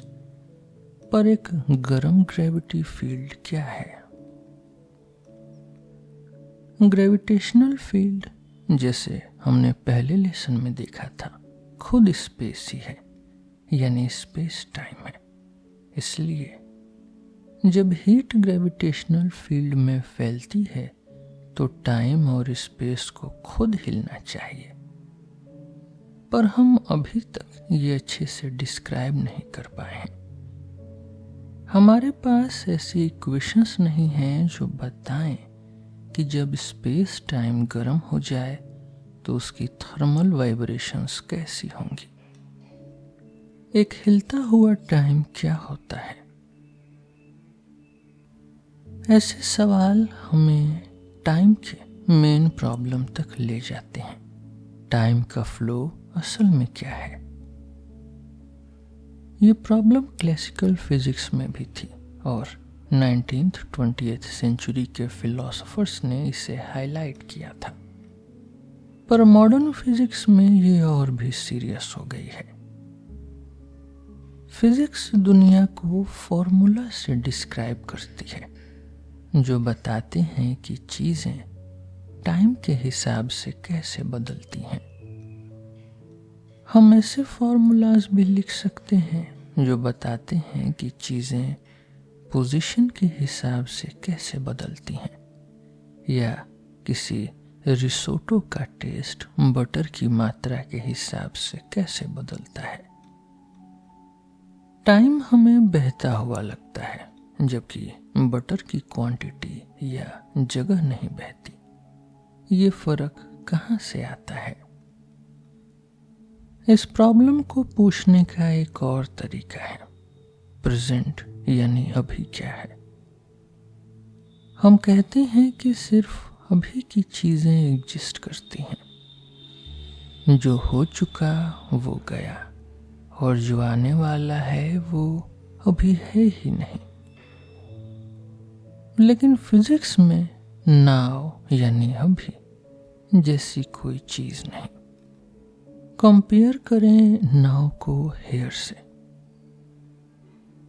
हेयर मतलब जहां स्पीकर है। दो अलग लोगों के लिए हेयर अलग जगह हो सकती है। तो हेयर यानी यहाँ का मतलब डिपेंड करता है कि वो शब्द कहाँ बोला गया। टेक्निकल टर्म में ऐसी बातों को इंडेक्सिकल कहते हैं। नाव भी वही है। जब बोला जाता है उस समय की तरफ इशारा करता है, और ये भी इंडेक्सिकल है। पर कोई नहीं कहता कि सिर्फ हेयर वाली चीजें एग्जिस्ट करती हैं, बाकी नहीं। तो फिर हम क्यों कहते हैं कि सिर्फ नाव वाली चीजें एग्जिस्ट करती हैं और बाकी सब नहीं? क्या प्रेजेंट वाकई दुनिया में कुछ अलग है जो बहता है और चीजें एक के बाद एक एग्जिस्ट करती हैं? या फिर ये भी बस हेयर की तरह एक पर्सनल फीलिंग है? ये सवाल पहले तो सोचने वाली पहेली लगती है, पर मॉडर्न फिजिक्स ने इसे एक इम्पॉर्टेंट इशू बना दिया, क्योंकि स्पेशल रिलेटिविटी ने दिखाया कि प्रेजेंट भी पर्सनल फीलिंग है। साइंटिस्ट्स और फिलोसोफर्स ने माना कि पूरे यूनिवर्स के लिए एक कॉमन प्रेजेंट होना सिर्फ एक इल्यूजन है, और टाइम का फ्लो भी एक ऐसी जनरलाइजेशन है जो काम नहीं करती। जब उनके इटालियन दोस्त मिशेल बेसो मर गए तो आइंस्टीन ने उनकी बहन को एक दिल से छूने वाली चिट्ठी लिखी। मिशेल थोड़ा पहले ही इस अजीब दुनिया को छोड़ गए। इसका कुछ मतलब नहीं। हम जैसे लोग जो फिजिक्स में विश्वास रखते हैं जानते हैं कि पास्ट, प्रेजेंट और फ्यूचर के बीच जो फर्क है वो सिर्फ एक जिद्दी इल्यूजन है। इल्यूजन हो या ना हो, फिर भी ये तो सच है कि हम सबके लिए टाइम चलता है, बहता है, गुजरता है। टाइम का गुजरना हम सबको ऑब्वियस लगता है। हमारे थॉट्स और बातें टाइम में ही होती हैं। हमारी लैंग्वेज की स्ट्रक्चर भी टाइम मांगती है। कोई चीज है या थी या होगी। हम एक ऐसी दुनिया सोच सकते हैं जिसमें रंग न हो, मैटर न हो, स्पेस न हो, पर टाइम के बिना सोचना मुश्किल है। जर्मन फिलोसोफर मार्टिन हाइडेगर ने कहा कि हम टाइम में ही रहते हैं। क्या ये हो सकता है कि हाइडेगर के हिसाब से जो असली टाइम का फ्लो है वो दुनिया के डिस्क्रिप्शन में ना हो? मुझे लगता है जवाब टाइम और हीट के गहरे रिश्तों में छुपा है। पास्ट और फ्यूचर में हमें फर्क तभी दिखता है जब हीट का फ्लो होता है। हीट प्रोबेबिलिटी से जुड़ी है, और प्रोबेबिलिटी इस बात से जुड़ी है कि हम जब दुनिया से इंटरैक्ट करते हैं तो हमें रियलिटी के सब फाइन डिटेल्स पता नहीं चलते। टाइम का फ्लो फिजिक्स से निकलता है, पर चीजें जैसे हैं उसका एग्जैक्ट डिस्क्रिप्शन है, बल्कि स्टैटिस्टिक्स और थर्मोडायनेमिक्स के कॉन्टेक्स्ट में आता है। शायद इसी में टाइम के राज की चाबी छुपी है।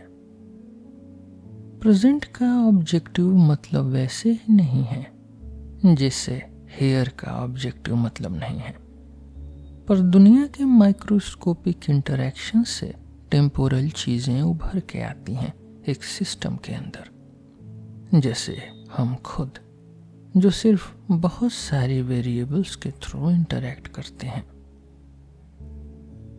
टाइम बिल्कुल बीच में है उन सब प्रॉब्लम्स के जो ग्रेविटी, क्वांटम मैकेनिक्स और थर्मोडायनेमिक्स के मिलने से पैदा होते हैं। ये एक ऐसी उलझन है जहां हम अभी भी अंधेरे में हैं। अगर क्वांटम ग्रेविटी के बारे में हम कुछ समझना शुरू भी कर रहे हैं जिसमें 2 पीसेस मिल जाते हैं, अभी तक कोई ऐसी थियरी नहीं है जो तीनों पीसेस हमारी बेसिक नॉलेज को एक साथ जोड़ सके। एक छोटा क्लू सॉल्यूशन की तरफ मिलता है एक कैलकुलेशन से जो स्टीफन हॉकिंग ने किया था। हॉकिंग वो फिजिसिस्ट हैं जो अपनी बड़ी हेल्थ प्रॉब्लम के बाद भी जबरदस्त फिजिक्स करते रहे। व्हील चेयर पर बंधे थे, बिना मशीन के बोल नहीं सकते थे। क्वांटम मैकेनिक्स यूज करके हॉकिंग ने दिखाया कि ब्लैक होल्स हमेशा गर्म होते हैं, वो स्टोव की तरह हीट निकालते हैं। ये पहली बार था जब गर्म स्पेस की नेचर का कुछ पक्का आइडिया मिला। अभी तक किसी ने ये हीट देखी नहीं क्योंकि रियल ब्लैक होल्स में ये बहुत कम होती है, पर हॉकिंग का कैलकुलेशन इतना स्ट्रांग है कि लोग मानते हैं और अलग तरीके से रिपीट भी हो चुका है। इसलिए ब्लैक होल की हीट अब साइंस में एक्सेप्ट हो गई है। ब्लैक होल की हीट एक क्वांटम इफेक्ट है, एक ऐसी चीज पर जो ग्रेविटेशनल है, यानी ब्लैक होल। ये स्पेस का क्वांटा, स्पेस के छोटे दाने, हिलते हुए मॉलिक्यूल्स ही ब्लैक होल के सरफेस को गर्म करते हैं और ब्लैक होल की हीट बनाते हैं। ये चीज तीनों साइड को जोड़ती है, क्वांटम मैकेनिक्स, जनरल रिलेटिविटी और थर्मल साइंस। ब्लैक होल की हीट एक तरह से फिजिक्स का रोसेटा स्टोन है, 3 लैंग्वेज में लिखी हुई, क्वांटम, ग्रेविटेशनल और थर्मोडायनेमिक्स। अभी भी इसका असली मतलब समझना बाकी है ताकि टाइम की सच्चाई सामने आ सके। इन क्लोजिंग, हम खुद। इतना लंबा सफर तय करने के बाद जब हम डीप स्पेस की रचना से लेकर जाने पहचाने यूनिवर्स के किनारे तक गए, मैं चाहता हूं कि ये लेसन्स खत्म करने से पहले फिर से अपने आप पे आ जाऊं। हम इंसान जो फील करते हैं, डिसीजंस लेते हैं, हंसते हैं, रोते हैं, उनका क्या रोल है इस बड़े यूनिवर्स के पिक्चर में जो साइंस ने दिखाया है। अगर दुनिया एक छोटे छोटे क्वांटा और पार्टिकल्स का स्वाम है, एक बड़ा जिगसॉ पजल है, तो हम क्या हैं? क्या हम भी सिर्फ क्वांटा और पार्टिकल से बने हैं? अगर हाँ, तो फिर ये जो हम अपनी खुद की अलग पहचान, एक अलग इंसान होने का फील करते हैं, वो कहाँ से आता है?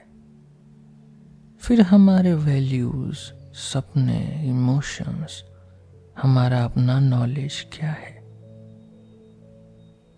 इतनी बड़ी और लाइट से भरी दुनिया में हम क्या हैं? मैं सच कहूं तो इतना बड़ा सवाल यहाँ छोटी सी राइटिंग में सचमुच आंसर करने की सोच भी नहीं सकता। यह बहुत डिफिकल्ट सवाल है। साइंस की बड़ी पिक्चर में अभी भी कई चीजें हैं जो हम नहीं समझ पाए और सबसे कम हम खुद को समझ पाए हैं। पर इस सवाल से भागना या इग्नोर करना भी गलत होगा। मैंने पूरी कोशिश की है दिखाने की कि दुनिया साइंस की नज़र से कैसे दिखती है और हम भी उसी दुनिया का एक हिस्सा हैं। हम यानी इंसान सबसे पहले तो वो हैं जो इस दुनिया को देखते हैं, ये सब लेसन्स पढ़ते हैं, यानी रियलिटी का फोटो मिल के बनाते हैं। हम एक नेटवर्क में नोड्स हैं, जैसे ये किताब भी एक एग्जाम्पल है जिसमें हम इमेजेस, टूल्स, इंफॉर्मेशन और नॉलेज एक दूसरे तक पहुंच जाते हैं। लेकिन हम वो दुनिया भी हैं जिसे हम देखते हैं। हम बाहर से ऑब्जर्व नहीं कर रहे, हम उसके अंदर हैं। हमारा नजरिया उसी दुनिया के बीच से है। हम भी वैसे ही एटम्स और वैसे ही लाइट सिग्नल से बने हैं, जैसे पहाड़ों के पेड़ों के बीच एक्सचेंज होती है या गैलेक्सीज के तारों के बीच। जैसे जैसे हमारी नॉलेज बढ़ी है, हमने जाना है कि हमारा होना यूनिवर्स का एक छोटा सा हिस्सा है, बस एक छोटा सा। ये बात हमेशा से दिख रही थी, पर लास्ट सेंचुरी में ये और साफ हो गई। हम सोचते थे हम एक ऐसे प्लेनेट पर हैं जो यूनिवर्स के सेंटर में है, पर हम नहीं हैं।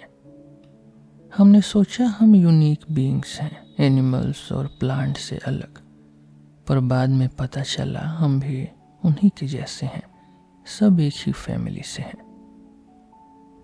बटरफ्लाइज और पेड़ पौधों के साथ हमारे भी ग्रेट ग्रैंड पेरेंट्स सेम हैं।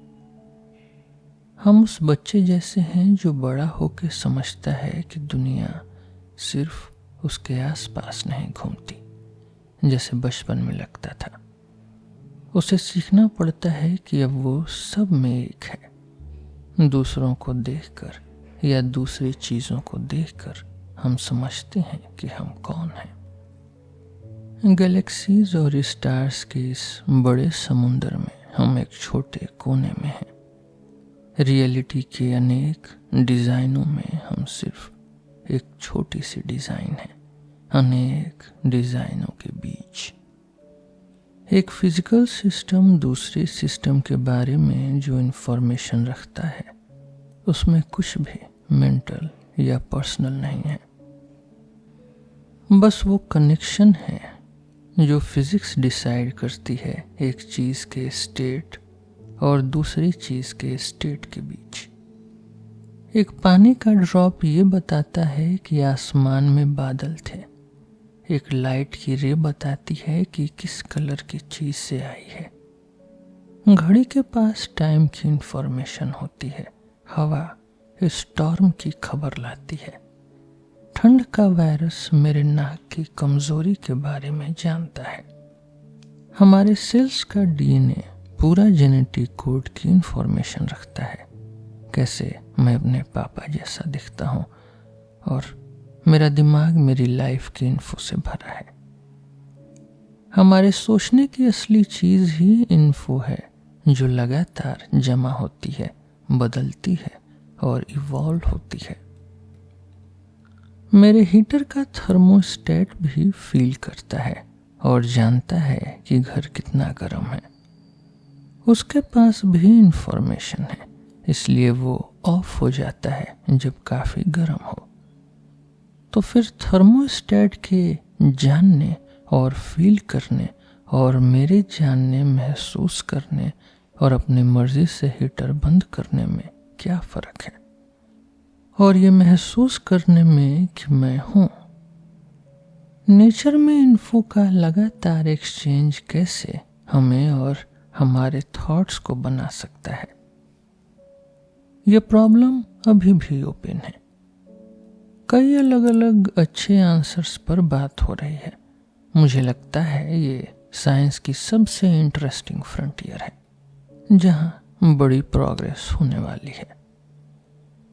आज नए टूल्स हैं जिनसे हम दिमाग की एक्टिविटी देख सकते हैं, उसके कॉम्प्लेक्स नेटवर्क का मैप बना सकते हैं, वो भी जबरदस्त डिटेल के साथ।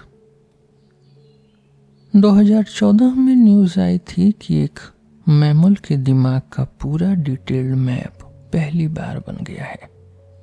कैसे दिमाग की मैथ्स वाली स्ट्रक्चर हमारी सोच के एक्सपीरियंस से जुड़ी हो सकती है, इस पर अब फिलोसोफर्स ही नहीं, न्यूरो साइंटिस्ट भी बात कर रहे हैं।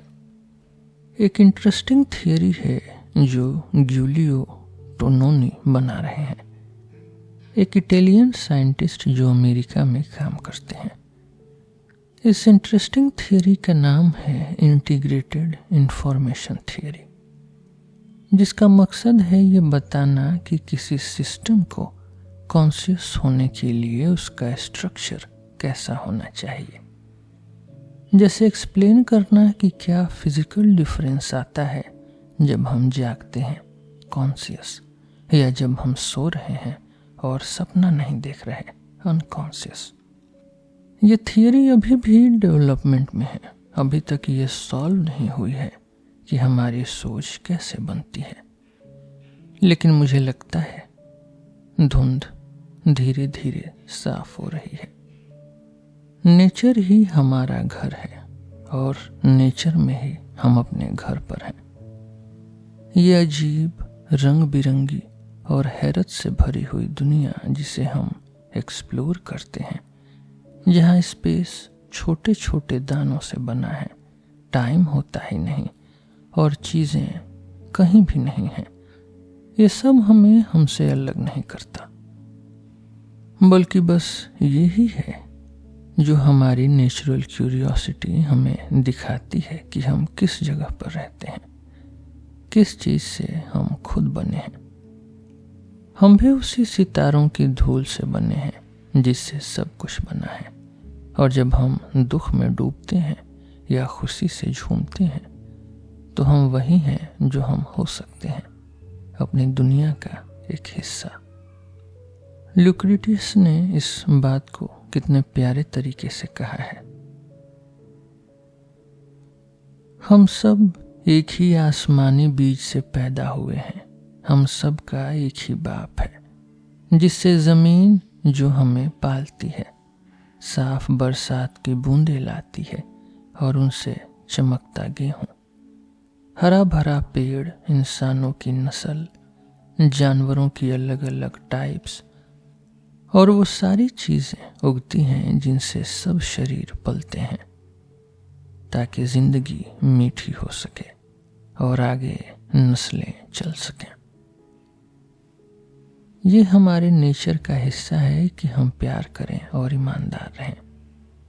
ये भी नेचर का हिस्सा है कि हम और ज़्यादा जानने की ख्वाहिश रखें और सीखना जारी रखें। दुनिया के बारे में हमारा ज्ञान बढ़ता जा रहा है। आज के लिए बस इतना ही। हम फिर मिलेंगे आपसे एक नए एपिसोड में एक नई किताब के साथ। मेरा नाम है रोहित और आप सुन रहे थे सिलेबस विद रोहित। धन्यवाद।